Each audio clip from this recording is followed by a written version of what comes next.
hear me? Can you hear me now? Well, good morning, everybody. No offense, Alan, but it is Binder, actually. So, the title of this morning's talk is based on a comment that Steve Jobs made. Get this situated.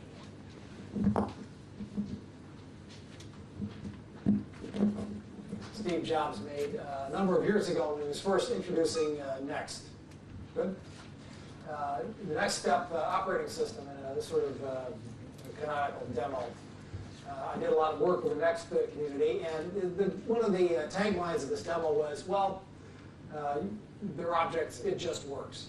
And this actually got to be kind of a sort of an in-joke in the Next programming community, because it was, with a lot of work, objects did work. But it wasn't quite as easy as Steve made things out to be. But what I want to talk to you about is kind of a strategy that I've been working on for about the last 4 or 5 years for testing mobile applications. And so that's really what this talk is about. And I do want to thank, by the way, Alan and Harry Robinson for the invitation to come here to do this. I kind of put this together just sort of at the last minute, so I hope this talk works.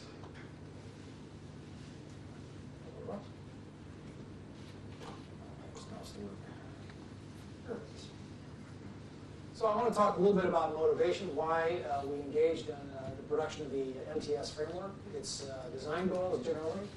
I want to talk about 2 test frameworks that you may or may not be familiar with. One is the TTCN testing specification language, and that has had a lot of influence on how we put our test automation framework together. And then in the XUnit testing frameworks. We'll talk a little bit about the MTS object. And then a brief demo of a few features. So we're here to solve what is sometimes called the mobile testing nightmare. Actually, the mobile testing nightmare is a term coined by the Gartner Group. And the description is of basically the combinatorics of handsets, air links, and platforms, software platforms. So it means that there's lots and lots of stuff that you have to test. And our marketing guy, after thinking about things for a long time, came up with this as kind of a graphic to represent what that means. Basically, this is a situation in mobile technology, as you're probably mostly aware, or may not be aware. It's a high-stakes race to market. The number of configurations to test increases, it seems, exponentially daily. And it's our contention that there are relatively more testing is necessary for competitive levels of quality, reliability, and performance. And as I'm sure you all agree, ad hoc manual testing is costly and ineffective.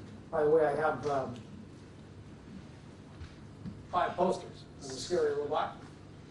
The first 5 people at the podium can get one. If you want another one, I'll send you one for free. Just give me your email. Background on this. We started about 3 years ago on a research project funded by the U.S. Department of Commerce to produce an advanced model-based mobile testing system. I think, I've been in the test automation business for a while. I think that mobility is basically the dominant theme for the 21st century in information technology. And I think it's time for a change in the way we do test automation.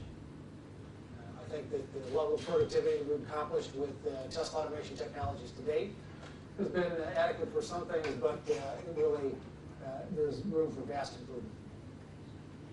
And that improvement will come, I think, through doing model-based testing, which is mobile-centric and focused on maximization of reliability. One thing we found out during this project, when we focused on kind of these issues of mobility and how do we address the particular issues of mobile applications, was that the advanced strategies were really not very useful unless we had a platform to support them. So we need something which achieves end-to-end observation and control as well as embedded control. So it's not just the endpoints we're interested in. There are lots of things that happen in between as, let's call it a transaction, propagates through a network and back to an end user. It needs to be scalable and robust, distributed, and broadly usable.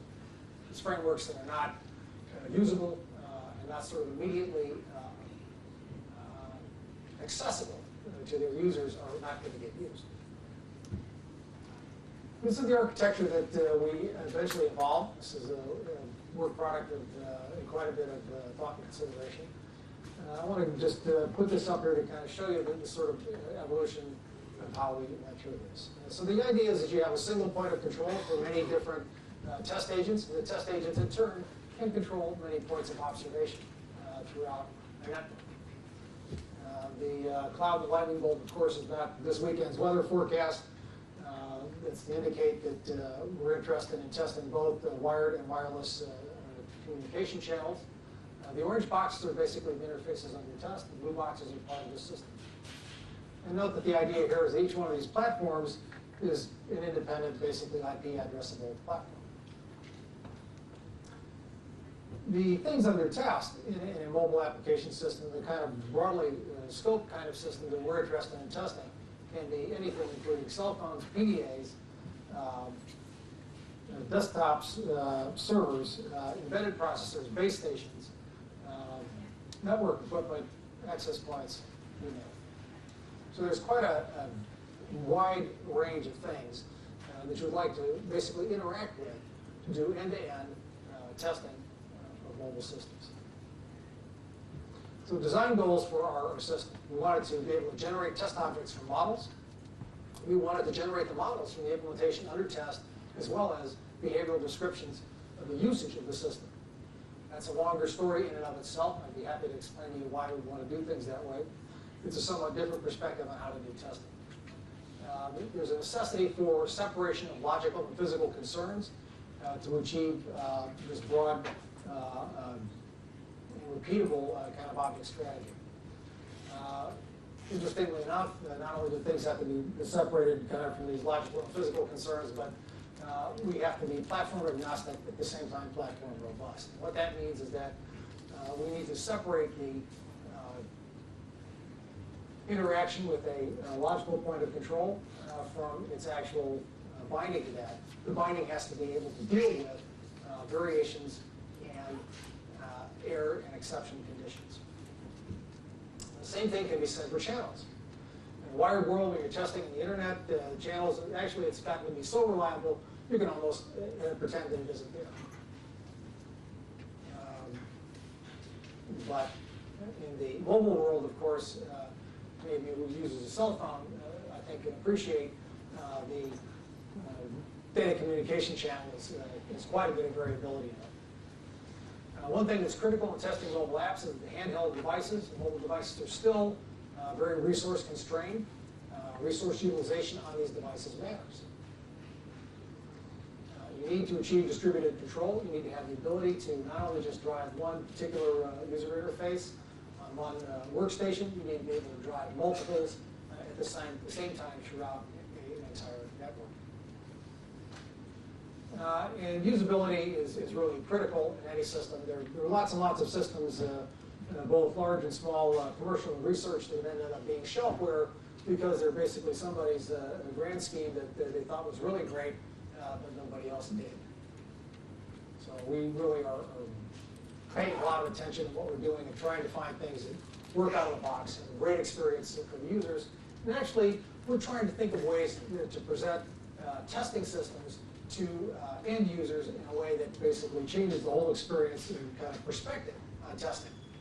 So we have some very ambitious goals in terms of how testing is going to be perceived and used within the software development community. We're looking for eventually a kind of intuitive interaction. And the big bugaboo, of course, testing, it's sometimes it's not, maybe not to this audience, it's a dirty little secret, but is brittleness, right? The fact that you can spend a lot of time writing tests, generating tests, but they tend to break. They tend to break rather rapidly. They have a sort of very short half-life, and they decay. And then there's a problem. What do you do once they're not good anymore?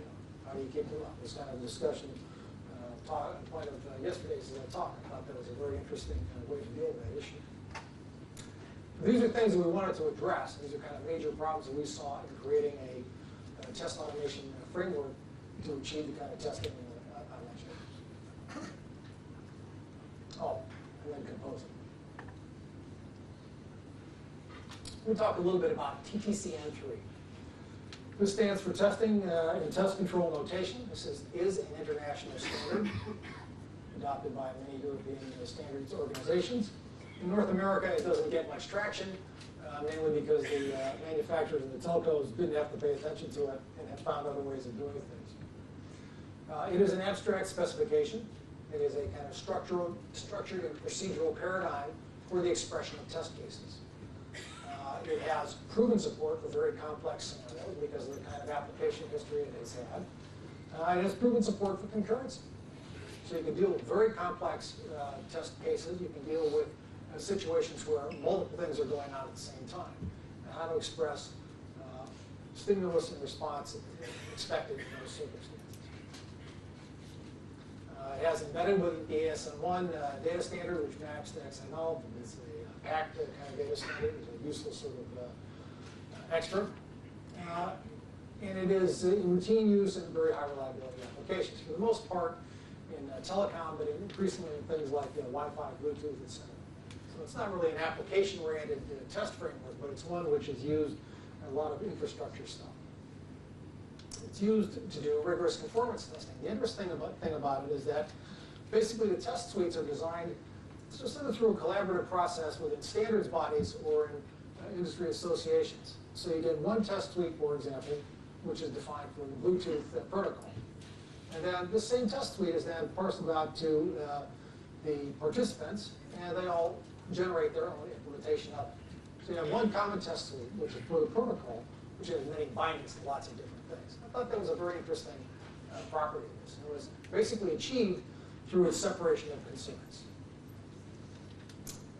This is through an idea notionally called the point of observation and control.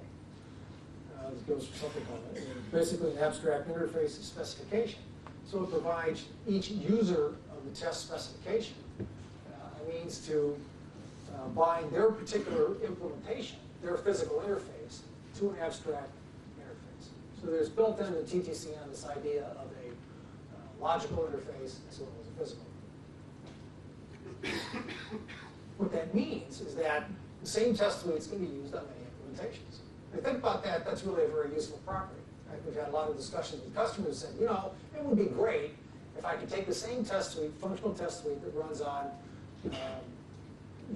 Symbian phones and run those on the Windows mobile phones or smartphones. That would be really tremendous. I think a lot of people would like to do that. So this is kind of a step in that direction. Also, it's model-based testing.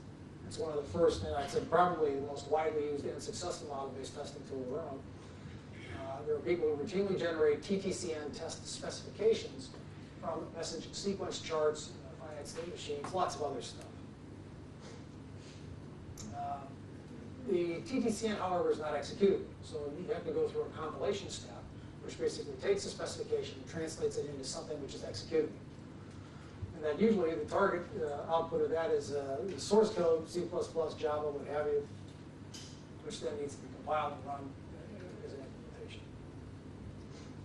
So we studied this model pretty carefully. We thought there was a lot of things that were attractive about it. But we also thought there were some things that are missing. I'll come to that in just a minute.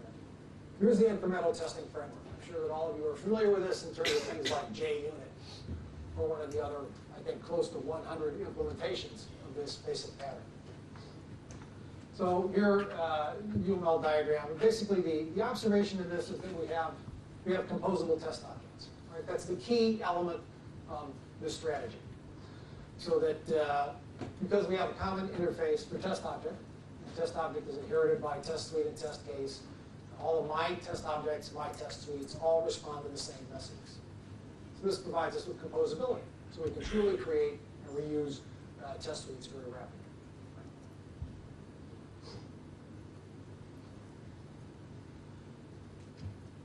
If you kind of compare these things side by side, the two things are really, we see, complementary. So in terms of our design goals, the things that we wanted to do, automate test object generation, achieve logical physical separation, have something which is platform and channel robust and agnostic, as well as achieving distributed control. The TTCN model is actually quite good for that. The incremental testing framework, basically those are things either it didn't do or was really not part of a problem, part of their mission statement, not something they really addressed. Neither of them are really particularly concerned about minimization of the footprint on the interface under test. If you look at the incremental testing framework, generically speaking, works out of the box and is agile, yes. TTCN, no. Intuitive interaction, I would say yes. Composable, yes. Neither of them actually do much, I would say, in sort of dealing with the problem of brittleness or test breakage. TTCN would, I would say, generically speaking, more because of the fact that it can be regenerated. The regeneration process usually is, it's not sort of seamless. You kind of generate a first pass, and you have to massage it and then do other things. So we saw in terms of our design goals, there was a lot of complementary kind of stuff here. And so we thought, well, basically the idea is obvious then. Well, then let's kind of borrow from these two notional strategies, put them together into a single one. There are also some limitations. TTCN is not executable, it must be compiled. So this introduces yet another language and yet another step.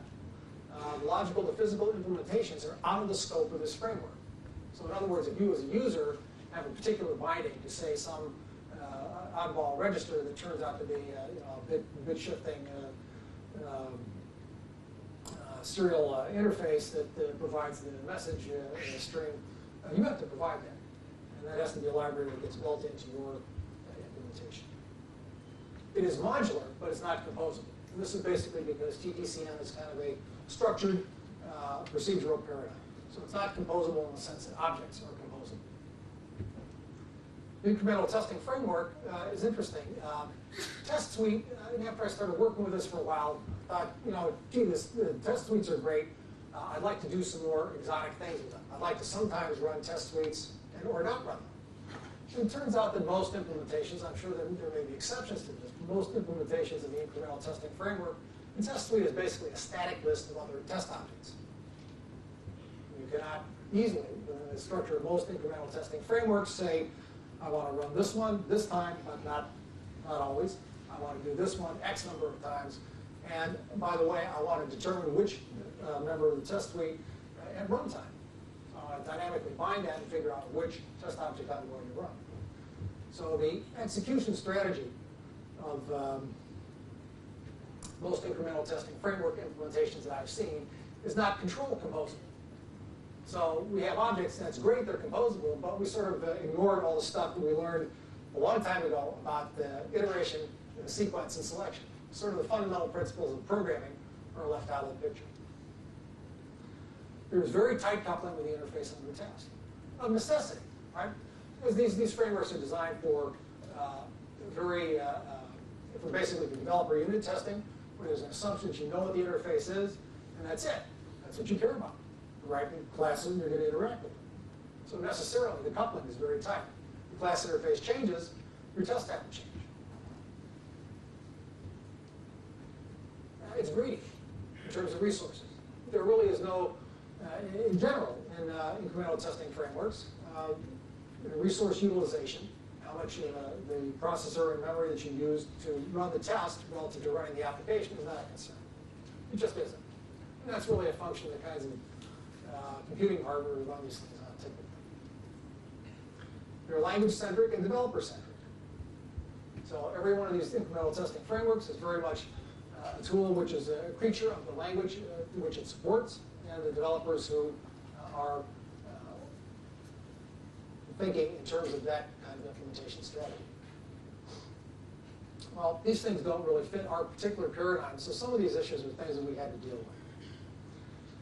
So here is a UML diagram that kind of suggests, broad brush, the strategy that we evolved to deal with these issues.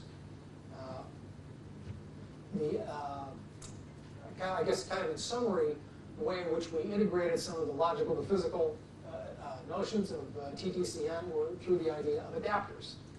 And so that for every interface under test, we have an adapter, which provides a generic set of interfaces for particular kinds of systems. Here are two, just to indicate the basically Microsoft Windows mobile platforms and web services.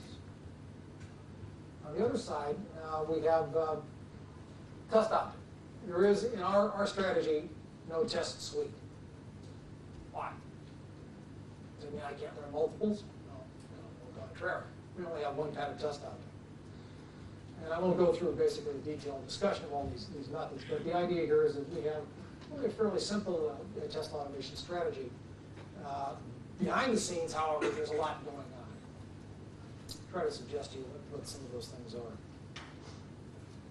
The adapter is basically provides the ability for built-in remote host proxy, connection management, logging, exception handling. So this is where we achieve robustness. We don't want our test. We're running a test that touches 1,000 different points of observation and control, and one of them goes dead on us, gets flaky. We don't want the entire test run to die. Test objects are control composable. So instead of running we're having this differentiation of test objects, or test cases and test suites, we have one idea called test object, and they're composable. The test objects can run themselves. The test object specification can be bound at runtime, it can be a data structure, or it can be produced by a function. We've added into the sort of standard 3 methods for setup, test, and cleanup. We've added in 2 additional for pre and post conditions. So precondition test object require, post condition test object ensure. And what these achieve for us is the ability to, for example, check to see if some necessary condition has occurred before we run a test object. If it has not occurred, then we can either skip the execution of that test object or do other things.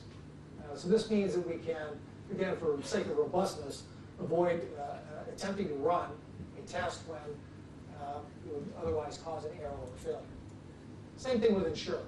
That's a post condition. So for example, if the result of a particular test is we expect to have achieved a certain result that say something is, a connection is established, the database is online, something's been computed, and if that hasn't occurred due to either a failure in the system under test or a test error, then we can either skip or complete the test run without logging a failure. So it's useful to know, right? There are oftentimes distinctions between conditions not being obtained in the system under test, especially, which is good when it's more than just a couple of classes on your desktop. And it's lots and lots of other things out in the mobile space.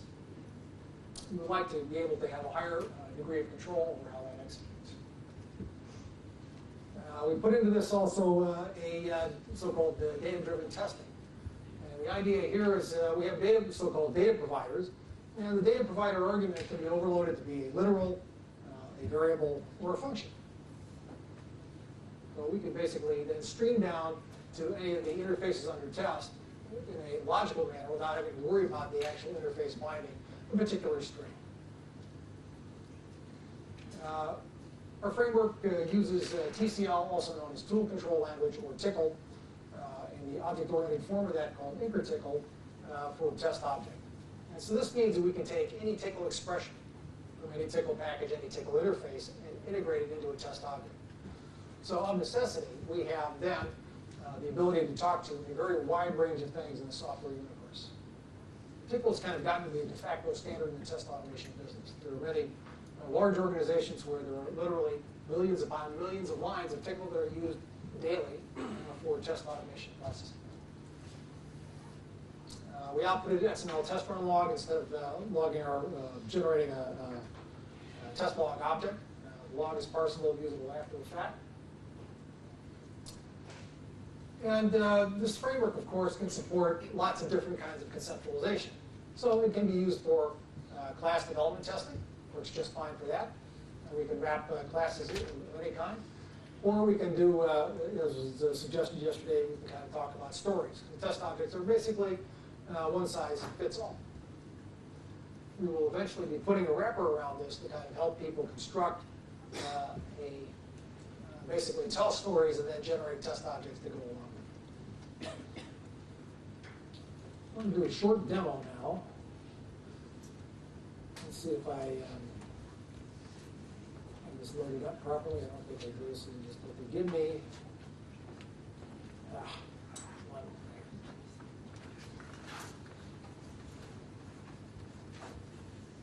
So what I'm going to do is to start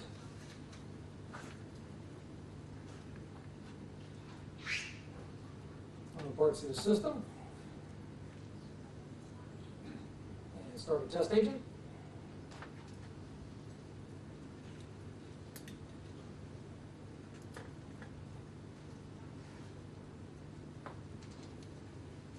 By the way, it's not the way things work in the real world.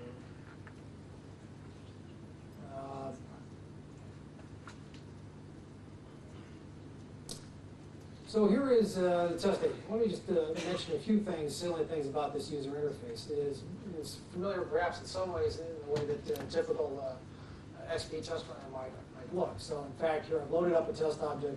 I'm going to hit the run button. And sure enough, I get the green bar. Well, the test object I ran was not terribly complex. It basically was designed to pass. Something that's a little bit different, however, if I choose a somewhat different one, this is a demonstrating a feature we call a smart progress bar.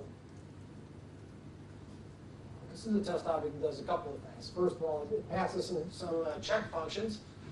It then does some things which are erroneous and basically makes a bad call on the framework, and then it finds a condition which is a test fail.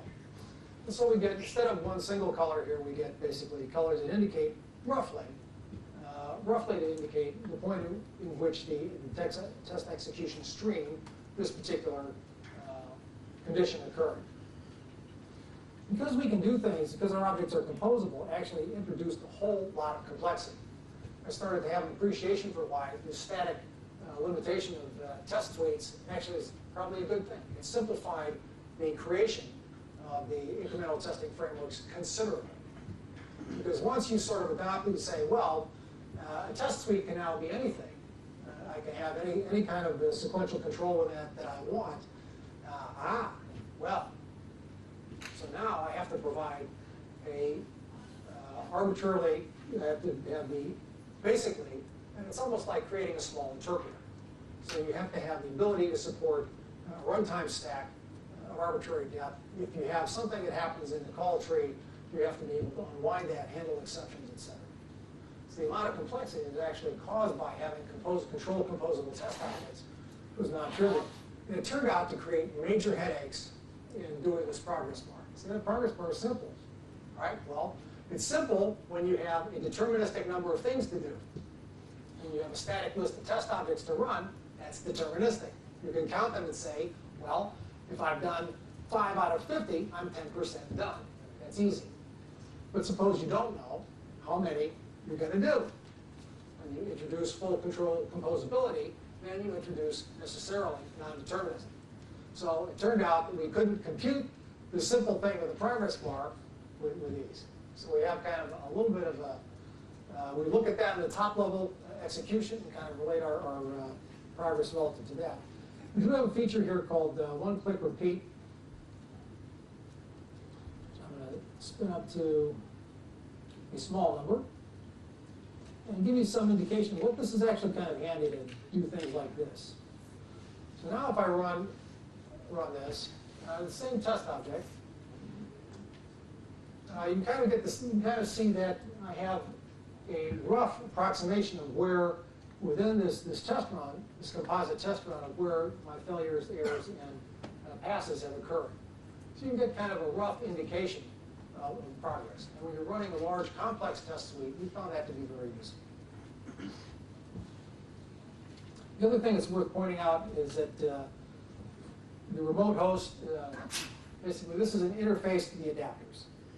The adapters, I won't go into a full discussion of this, but basically we can select a particular remote host, and then the adapter for it is automatically bound to that test object. Any test object can be bound to any adapter. Of course, there are limitations on that, but that gives us the flexibility of being able to apply test objects to different interfaces. Okay, so that's about the extent of this particular demo.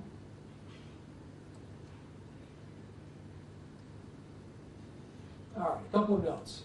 If you've never seen the Steve Jobs Next Step demo, you can find it online. It runs for about 35 minutes in grainy, lousy video, done 15 years ago, but it's actually kind of a classic. You might find it, it turns out that some guy has recently discussed this on a blog and says some kind of alternatively complimentary and nasty things about Jobs. Anyhow, in this demo is where we makes the famous assertion, they're objects, it just works.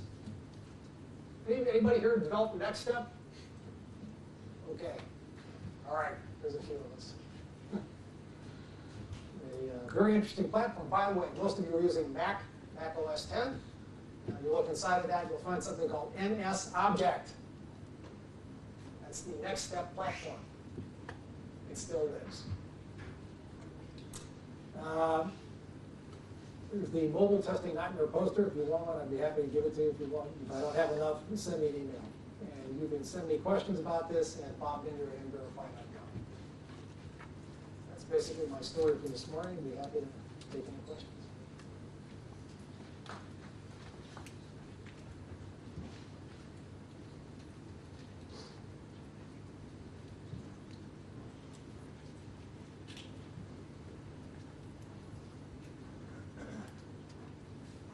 So I have a question. Over here, Bob.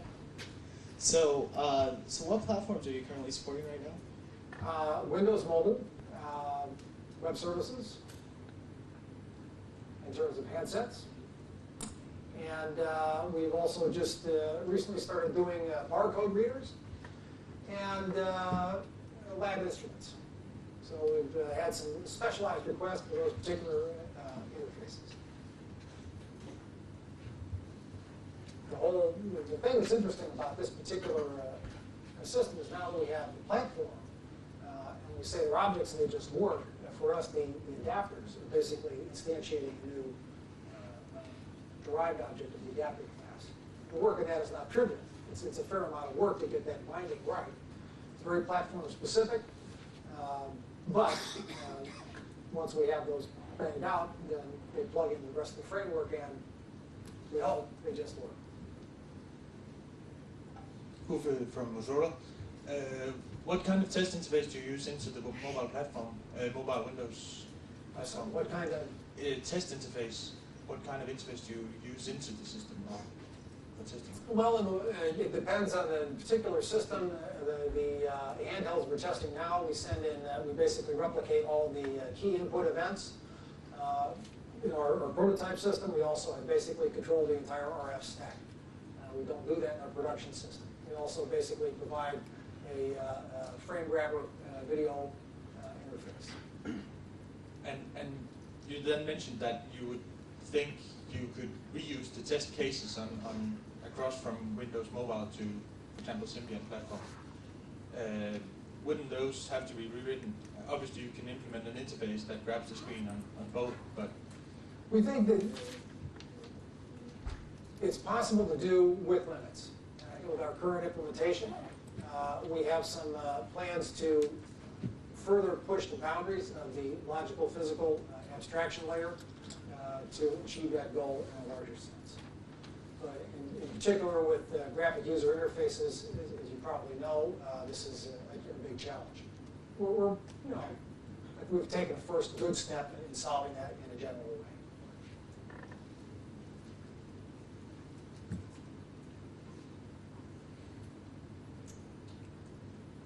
All right. Thanks very much, Bob.